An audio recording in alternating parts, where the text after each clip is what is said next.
નમસ્કાર મિત્રો, 11 સાયન્સના ત્રણ બેની જી નીટમાં આવા પ્રશ્નો અગત્યના પૂછાય છે, પણ એમાં આટલી નોંધ તમારે ધ્યાનમાં રાખવી પડે કે જો કોણી વેગમાન ક્વોન્ટમ અંક L બરાબર 0 હોય તો S કક્ષક જ મળે, અને S કક્ષક હોય ત્યારે કોણીય વેગમાન ક્વોન્ટમ અંક 0 થાય. એક પ્રમાણે કોણીય વેગમાન ક્વોન્ટમ અંક L બરાબર 1 હોય ત્યારે P કક્ષક મળે, P કક્ષક હોય ત્યારે L બરાબર 1 જ મળે. L બરાબર 2 હોય ત્યારે D કક્ષક જ મળે, જ્યારે D કક્ષક હોય ત્યારે L બરાબર 2 જ હોય. એ જ રીતે L બરાબર 3 હોય ત્યારે F કક્ષક મળે, જ્યારે F કક્ષક હોય ત્યારે L બરાબર 3 જ હોય. આ એકબીજા સાથે સંકળાયેલા ચોક્કસ મૂલ્યો છે, ક્વોન્ટમ અંક અને એમાંથી પ્રાપ્ત થતી કક્ષકો. આ એને જે છે એને આપણે મુખ્ય ક્વોન્ટમ અંક કહીએ છીએ. મુખ્ય ક્વોન્ટમ અંક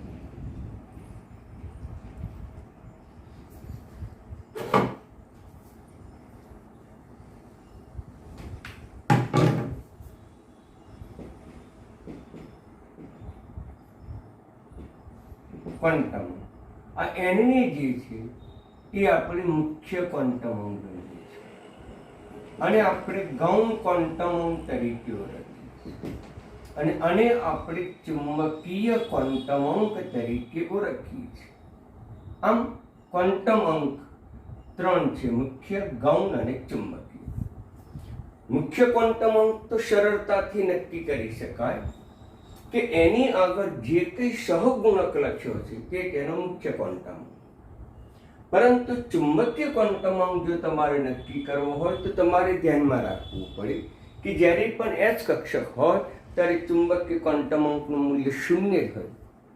P કક્ષક હોય ત્યારે P ને 3 પ્રકાર છે: Px, Py અને Pz. તો પછી એ વખતે એમના 3 મૂલ્યો આવે, જેને અનુક્રમે +1, 0 અને -1 તરીકે ઓળખીએ.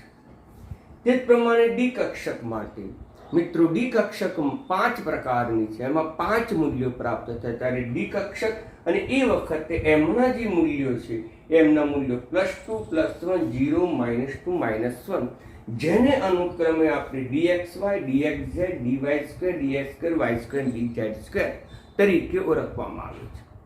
મિત્રો, અને ડી કક્ષકો વિશે જ્યારે સમજાવીશ કે પી કક્ષકો વિશે જ્યારે ટૂંક નોંધ લઈશ ત્યારે એનો આકાર તમને સમજાવીશ, પણ અગાઉ આકાર કહી દીધો છે. આનો આકાર ડમ્બેલ છે, જ્યારે આનો આકાર ડબલ ડમ્બેલ છે.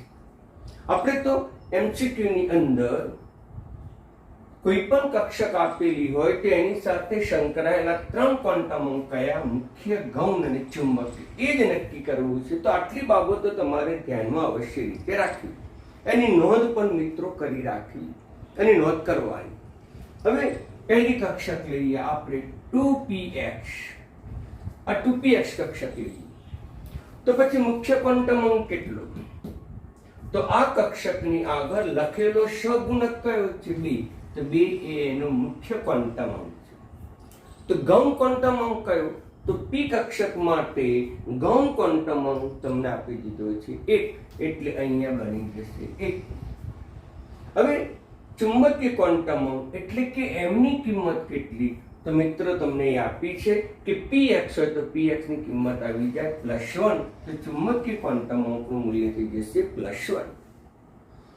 એ જ પ્રકારે બીજો પ્રશ્ન લઈએ. જો તમને એમ પૂછે 2s, તો મિત્રો આનો મુખ્ય ક્વોન્ટમ અંક કયો? તો એની આગળ લખેલો સહગુણક એ એનો મુખ્ય ક્વોન્ટમ અંક બનશે, એટલે અહીંયા બની જશે 2. કોણીય વેગમાન ક્વોન્ટમ અંક મિત્રો અગાઉ પણ સમજાવી દીધું છે કે S કક્ષક હોય ત્યારે ગૌણ ક્વોન્ટમ અંક L ની કિંમત 0 થાય, એટલે 0. ત્યાર પછી આવે ચુંબકીય ક્વોન્ટમ અંક. તો ચુંબકીય ક્વોન્ટમ અંક S કક્ષક માટે ચુંબકીય ક્વોન્ટમ અંકનું મૂલ્ય હંમેશા 0 જ હોય. નંબર 3 હંમેશા 0. હવે આપણે ચર્ચા કરીએ 3py. મિત્રો 3py તો પછી મુખ્ય ક્વોન્ટમ અંક એ આની આગળ લખેલો સહગુણક એ મુખ્ય ક્વોન્ટમ અંક છે. પી કક્ષક છે અને પી કક્ષક માટે L ની કિંમત 1 જ છે. હવે py એટલે m ની કિંમત, py એટલે પી કક્ષક માટે m ની કિંમત છે. આપણને py આપ્યું છે એટલે py બરાબર 0 છે એટલે આપણે 0 મળે. હવે નંબર 4 4dxy. 4dxy કક્ષક છે તો એની સાથે સંકળાયેલો મુખ્ય ક્વોન્ટમ તો આવડે. કેમ? એની આગળ લખેલો સહગુણક 3 એ એનો મુખ્ય ક્વોન્ટમ. ગૌણ ક્વોન્ટમ તો ડી કક્ષક માટે ગૌણ ક્વોન્ટમ કયો છે તો કે 2, તો આપણે લખી શકીએ 2. હવે dxy સાથે m ની કિંમત તો પછી dxy સાથે સંકળાયેલી m ની કિંમત છે +2, તો ત્યાં જઈ આવશે +2.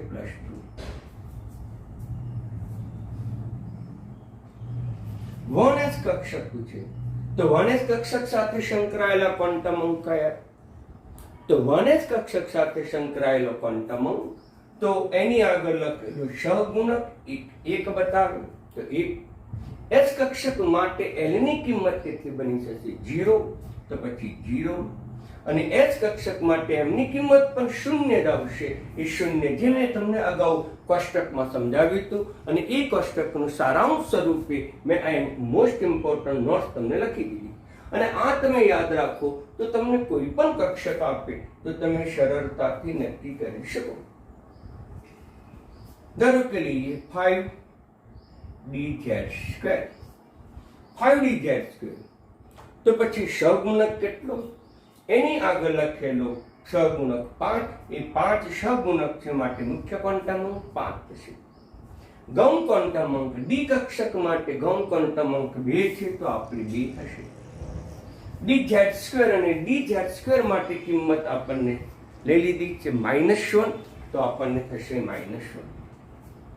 એ જ રીતે 7મું તમે કોઈ પણ કક્ષક માટે આવું સરળતાથી સમજાવી શકાય છે. દાખલા તરીકે લઈએ 6px, લઈએ pz. તો 6pz સાથે સંકળાયેલા ક્વોન્ટમ અંકો કયા? બિલકુલ સહેલું છે કે મુખ્ય ક્વોન્ટમ અંક નક્કી કરવો હોય તો એ કક્ષકની આગળ લખેલો સહગુણક 6, એ 6 એ એનો મુખ્ય ક્વોન્ટમ અંક બને. ગૌણ ક્વોન્ટમ અંક પી કક્ષક માટેનો ગૌણ ક્વોન્ટમ અંક કયો છે? પી કક્ષક માટે ગૌણ ક્વોન્ટમ અંક L ની કિંમત 1 છે. pz માટે m ની કિંમત કેટલી છે? તો pz માટે m ની કિંમત છે -1, તો થઈ શકે -1. ઓકે મિત્રો, તો આ રીતે આપણે સરળતાથી એ કક્ષકો કઈ છે અને એ કક્ષકો સાથે સંકળાયેલા ક્વોન્ટમ અંકો સરળતાથી નક્કી કરી શકીએ છીએ. તો બિલકુલ સરળ પ્રશ્ન છે. ઓકે, તો આ તમારે યાદ રાખવું પડે. જે તમને MCQમાં અથવા તો જીનીટમાં પણ આવા પ્રશ્નો પૂછાય અને એના આધારે એપ્લિકેશન પ્રકારના પ્રશ્નો પણ સરળતાથી પૂછી શકે. હવે પ્રશ્ન બીજો જે તમને બીજી રીતે પણ સરળતાથી પૂછી શકે.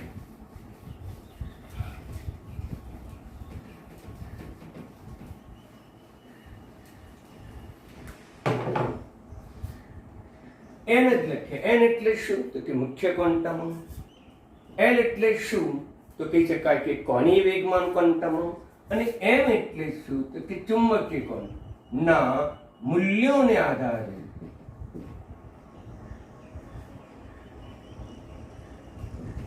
કક્ષક નક્કી કરો.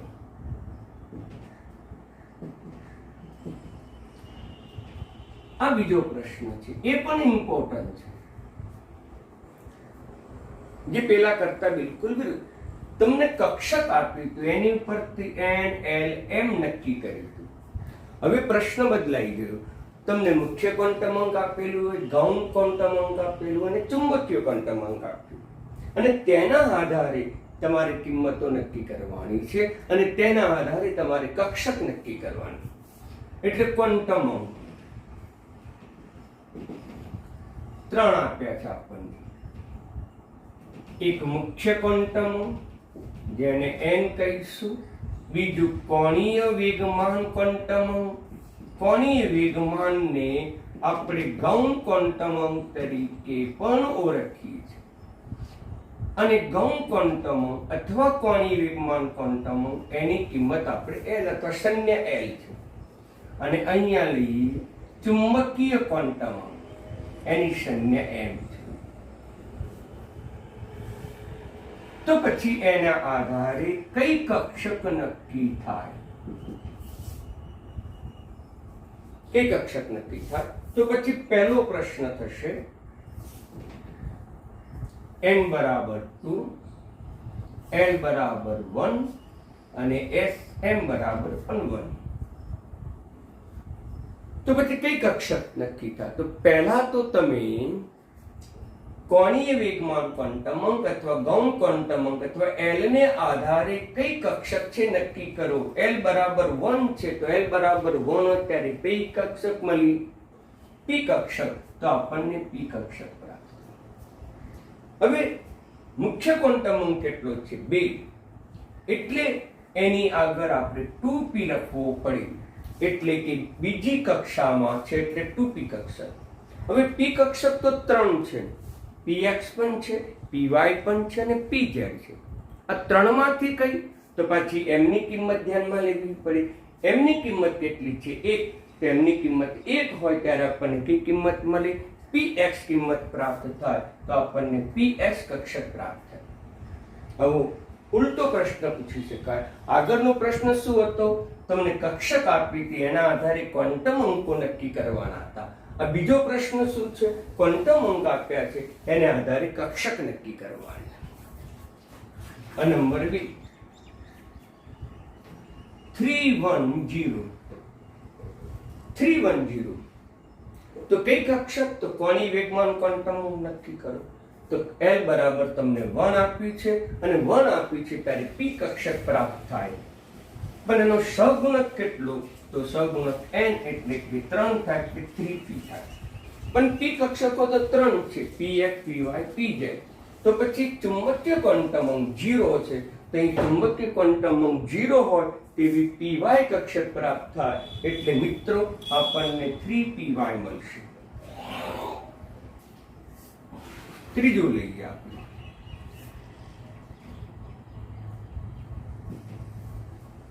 -1. હવે કઈ કક્ષક છે? કોણ નક્કી કરે? કોણીય વેગમાન ક્વોન્ટમ અંક નક્કી કરે. કોણીય વેગમાન ક્વોન્ટમ અંકની કિંમત 2 છે અને જ્યારે 2 હોય ત્યારે કઈ કક્ષક પ્રાપ્ત થાય? તો ત્યારે d કક્ષક પ્રાપ્ત થાય. પણ d કક્ષકનો સહગુણક નક્કી કરવો છે, એની કક્ષા નક્કી કરવો છે, મુખ્ય ક્વોન્ટમ અંક. તો અહીંયા આપણને 4 આપ્યું છે એટલે 4d થશે. પણ d કક્ષક કઈ છે? એના 5 પ્રકાર છે. તો પછી m ની કિંમત નક્કી કરવી પડે. ચુંબકીય ક્વોન્ટમ અંક -1 આપ્યો છે તો અહીં ચુંબકીય ક્વોન્ટમ અંક -1 હોય તો કઈ પસંદ થશે? તો કે dz² આપણને પ્રાપ્ત થશે. dz².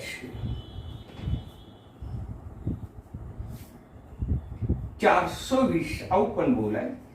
n બરાબર 4 હોય, l બરાબર 2 હોય અને m બરાબર 0 હોય. એટલે કે આપણે ચોથો પ્રશ્ન આવ્યો. તો એ વખતે કઈ કક્ષક હોવી જોઈએ? તો તમારે કઈ કક્ષક હોવી જોઈએ એ નક્કી કરવા માટે કોણીય વેગમાન ક્વોન્ટમ અંક તમારે ધ્યાનમાં લેવો પડે. કોણીય વેગમાન ક્વોન્ટમ અંક 2 છે એટલે 2 હોય ત્યારે d કક્ષક પ્રાપ્ત થાય. તો d કક્ષક છે. પણ એનો સહગુણક કેટલો નક્કી થાય? તો કે n મુખ્ય ક્વોન્ટમ અંક એટલે 4d કક્ષક છે. પરંતુ d કક્ષકો 5 પ્રકારની છે. 5 માંથી કઈ? તો કોણ નક્કી કરશે? તો કે ચુંબકીય ક્વોન્ટમ અંક. અને n કક્ષક માટે ચુંબકીય ક્વોન્ટમ અંક આપી દીધું છે dyz. એટલે મિત્રો એટલે કે આ dyz કક્ષક. નંબર 5 100 નંબરની કક્ષક કઈ? n બરાબર 1, l બરાબર 0 અને m બરાબર 0. તો કઈ કક્ષક પ્રાપ્ત થશે મિત્રો? તો પછી જ્યારે l બરાબર 0 હોય ત્યારે કઈ કક્ષક મળશે? l બરાબર 0 હોય ત્યારે s કક્ષક પ્રાપ્ત થશે. એટલે આમ આપણને s કક્ષક પ્રાપ્ત થશે. પરંતુ કઈ કક્ષામાં હશે? તો એ કઈ કક્ષા? મુખ્ય ક્વોન્ટમ અંક કયો હશે? તો લખેલો સહગુણક એ મુખ્ય ક્વોન્ટમ અંક n સૂચવે એટલે n ની કિંમત એની આગળ સહગુણકમાં બની જાય એટલે અહીંયા 1 લખ્યું છે એટલે 1 લખીશું. હવે એમની કિંમત શૂન્ય છે અને એમની કિંમત શૂન્ય છે એટલે આપણને 1s કક્ષક જ પ્રાપ્ત થાય. s કક્ષકના કોઈ પ્રકાર નથી. હવે નંબર 6,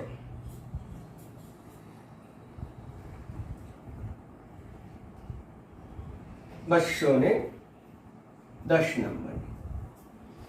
n બરાબર 2, l બરાબર 1 અને m બરાબર 0. તો કઈ કક્ષક નક્કી થશે મિત્રો? ધ્યાન આપો. તો પછી કઈ કક્ષક? તો કોણીય વેગમાન ક્વોન્ટમ અંક 1 આપ્યો છે અને કોણીય વેગમાન ક્વોન્ટમ અંક 1 આપ્યો છે એટલે આપણે p કક્ષક નક્કી થશે. પણ એનો મુખ્ય ક્વોન્ટમ અંક 2 છે એ એનો સહગુણક નક્કી થશે. પણ p કક્ષકો તો 3 છે, px, py, pz. તેમાંથી કઈ આવશે? તો ચુંબકીય ક્વોન્ટમ અંક નક્કી કરશે. અહીં ચુંબકીય ક્વોન્ટમ અંકનું 0 છે એટલે આપણને 2py કક્ષક આપણને પ્રાપ્ત થશે. 7 પ્રશ્નો થયા. 1, 2, 3, 4, 5, 6 અને 7. હવે 7મો પ્રશ્ન લઈએ. તો આવી તો ઘણા બધા વિકલ્પો તમને પૂછી શકે. તમારે આ જ વસ્તુ તમારે ધ્યાનમાં રાખવાની છે. તો પછી અહીંયા લઈશું 3, 2 અને 1. 3, 2, 1. તો વિચારો કઈ કક્ષક આવશે? તો કક્ષક નક્કી કરવો હોય તો કોણીય વેગમાન ક્વોન્ટમ અંક. અહીંયા કોણીય વેગમાન ક્વોન્ટમ અંકની કિંમત 2 આપી છે અને 2 આપી હોય ત્યારે ડી કક્ષક બને. પરંતુ એનો સહગુણક નક્કી કરવો છે તો મુખ્ય ક્વોન્ટમ અંકને આધારે નક્કી થાય. મુખ્ય ક્વોન્ટમ અંક 3 છે એટલે કે ત્રીજી કક્ષામાં 3D કક્ષક આવેલી છે. આમ ત્રીજી કક્ષામાં 3D કક્ષક. પણ ડી કક્ષક તો 5 છે. 5 પૈકી કઈ કોણ નક્કી કરશે? તો કે એમ ચુંબકીય ક્વોન્ટમ અંક નક્કી કરશે. અહીંયા ચુંબકીય ક્વોન્ટમ અંક કેટલો આપ્યો છે? 1. તો અહીંયા ચુંબકીય ક્વોન્ટમ અંકની કિંમત 1 આપી છે માટે તે કક્ષક થશે dxz. તો dxz થશે. બરાબર ધ્યાનમાં રાખો. હવે આપણે આગળ લઈએ.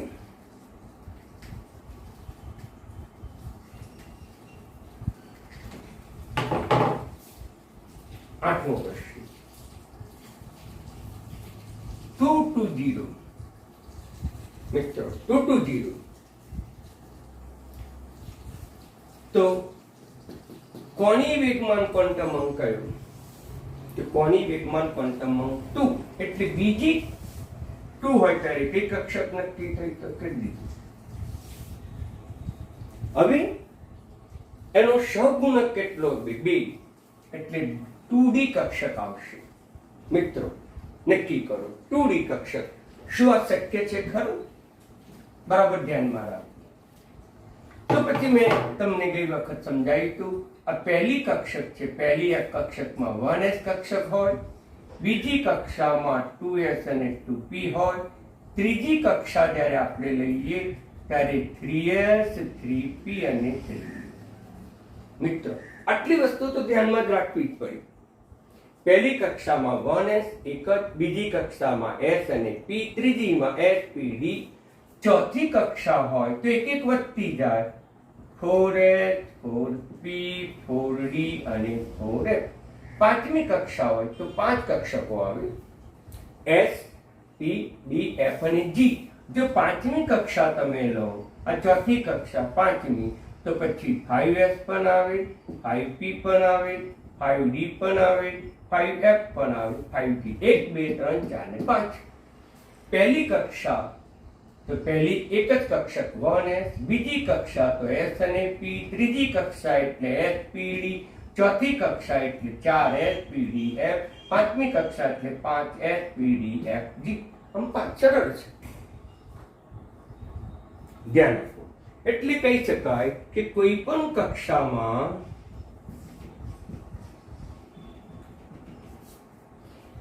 n પ્રકારની કક્ષકો છે.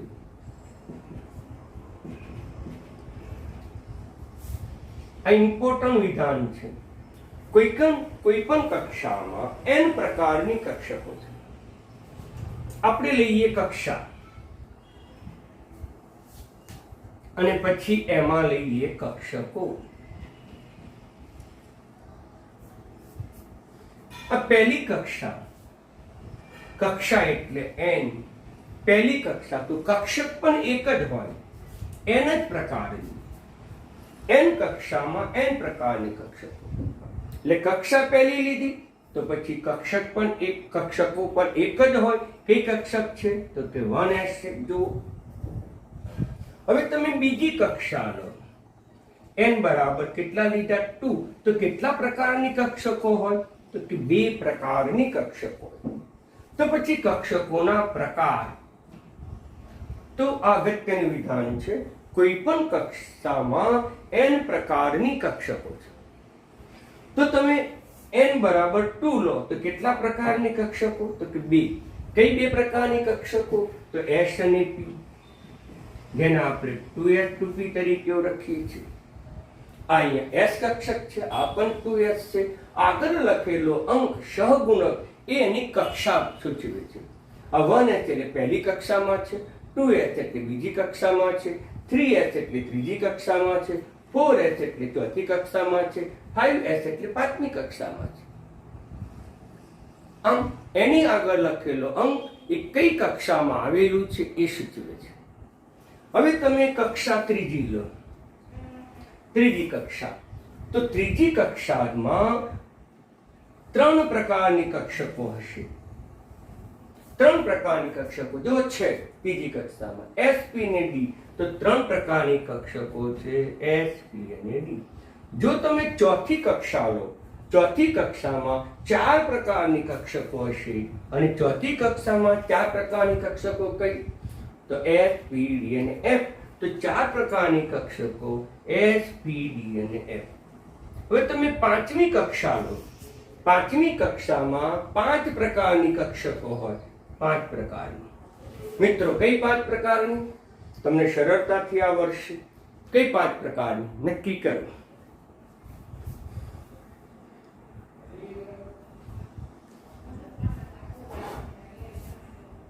અહીંયા 4 પ્રકારની કક્ષકો હતી, s, p, d અને f. મિત્રો પાંચમી કક્ષક લો તમે, પાંચમી, તો તે 5 પ્રકારની કક્ષકો મળે. કઈ 5 પ્રકારની જો આપેલી છે, s, p, d, f અને g. આમ 5 પ્રકારની કક્ષકો મળે, s, p, d, f અને g. માટે જો તમને MCQ માં ખાલી જગ્યા પૂછે કે કોઈ પણ કક્ષકમાં ખાલી જગ્યા પ્રકારની કક્ષકો, તો n પ્રકારની કક્ષકો એવો તમારે જવાબ લખવો પડે. હવે આપણે બીજી મુખ્ય ઇમ્પોર્ટન્સ વિધાનની ચર્ચા કરી. બીજી બાબત, હવે 2D એટલે બીજી કક્ષામાં d કક્ષક હોય ખરી? બીજી કક્ષામાં d કક્ષક નથી, એટલે આવી કક્ષક શક્ય નથી એવો જવાબ લખવો પડે. કારણ કે બીજી કક્ષામાં 2 જ કક્ષકો છે, s અને p. d કક્ષક નથી, એટલે 2D શક્ય જ નથી. 9 1 1 1 લખે તો શું થશે તો કે ગૌણ ક્વોન્ટમ અંક L1 કિંમત સૂચવે છે p. કઈ કક્ષામાં તો પહેલી કક્ષામાં. મિત્રો પહેલી કક્ષામાં p કક્ષક છે. પહેલી કક્ષામાં, પ્રથમ કક્ષામાં તો એક જ કક્ષક છે, કઈ 1s, એટલે 1p કક્ષક પણ શક્ય નથી. અને મેં અગાઉ પણ કીધું છે 1p શક્ય નથી, 2D શક્ય નથી. તો આવી રીતે તમને પણ ક્વોન્ટમ અંક પૂછે ત્યારે તમે સરળતાથી નક્કી કરી શકો કે આપેલી કક્ષક શક્ય છે કે કેમ. હવે અહીંયા લઈએ 5 2 -1, તો આ શક્ય હશે. કેમ? બીજી કક્ષા અને બીજી કક્ષા એટલે d, n બરાબર 2 એટલે d. કઈ કક્ષા તો પાંચમી. -1 છે તો -1 એટલે dz², તો dz². તો શક્ય છે કારણ કે પાંચમી કક્ષામાં d કક્ષક છે. તો મિત્રો ક્યારે શક્ય હોય ક્યારે શક્ય ન હોય તેના માટેનું સરળ સૂત્ર છે કે આ વિધાનનું પાલન થવું જોઈએ. જો આ શક્ય હતી તો n n n is greater than n, એટલે આની કિંમત હંમેશા વધુ હોવી જોઈએ અને તેના કરતા આની કિંમત ઓછી હોવી જોઈએ. આ વધુ છે, ઓછી છે, માટે શક્ય. આ વધુ છે, આ ઓછી છે, આના કરતા ઓછી છે, માટે શક્ય છે. આના બરાબર છે, માટે શક્ય નથી. આ પણ બરાબર છે, માટે શક્ય નથી. આ 5 ની કિંમત આ 2 કરતા વધુ છે, એટલે કે આ જે શરત જે છે એ શરતનું પાલન થયું છે અને શરતનું પાલન થયું છે, માટે કક્ષક શક્ય છે. 11મો પ્રશ્ન લઈએ, 3 4 1. તો મિત્ર આ કક્ષક શક્ય છે ખરી? ના, કારણ કે આ શરતનું નિયમનું પાલન થતું નથી, માટે લખી નાખવાનું કે શક્ય નથી. આમ ક્યારે કક્ષકો શક્ય બને, ક્યારે કક્ષકો શક્ય ન બને, તો એ મેં તમને સરળ સમજૂતી આપી. અને આ પ્રકારના જી નીટમાં પ્રશ્નો અવશ્ય પૂછે છે, એટલે મિત્રો તમારે આવા પ્રશ્નો તૈયાર કરવાના અને આવા પ્રશ્નોની તમારી નોંધ પણ તૈયાર કરવી પડશે. ઓકે, ધન્યવાદ.